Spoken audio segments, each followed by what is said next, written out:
Before I speak for tomorrow, I need you to listen. The future does not shout, it whispers. And right now, it is asking us a question. Are you paying attention?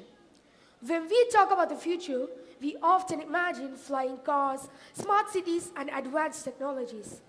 But the future isn't built by imagination alone. It is built by attention, by what we choose to notice and what we choose to ignore. When we ignore melting glaciers, the future loses its balance. When we ignore unequal classrooms, the future loses its fairness. When progress moves faster than responsibilities, the future pays the price. These are not disconnected problems. These are the result of same mistake. We stop listening. That is why the world created sustainable development goals, not as rules, not as pressures, but as signals. 17 ways the future is trying to speak to us.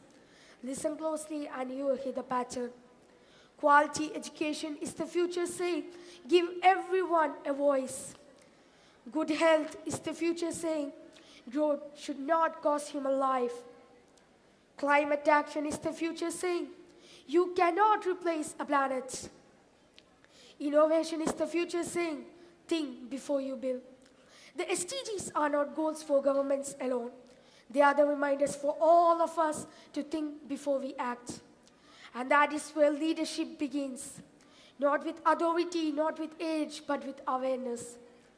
Leadership is simply the courage to respond when you hear something wrong, to act when you realize silence is expensive.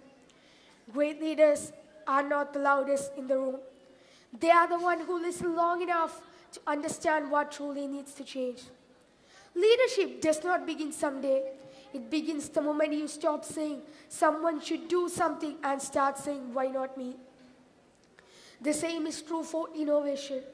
Innovation without listening can create problems faster than it can solve it. Innovation that listens to the people, to the planet, to the future, becomes progress with purpose. The most powerful ideas are not the ones that impress us today, but those that protect us tomorrow. To speak for tomorrow does not mean making big speech about the future. It means listening so carefully today that our action don't betray us. Because the future will one day look back at us and ask, when the world was changing, did you just talk about it or did you listen and choose to act? Because the world is not listening. The world is not waiting. It is listening. And today we choose to act for it. Thank you.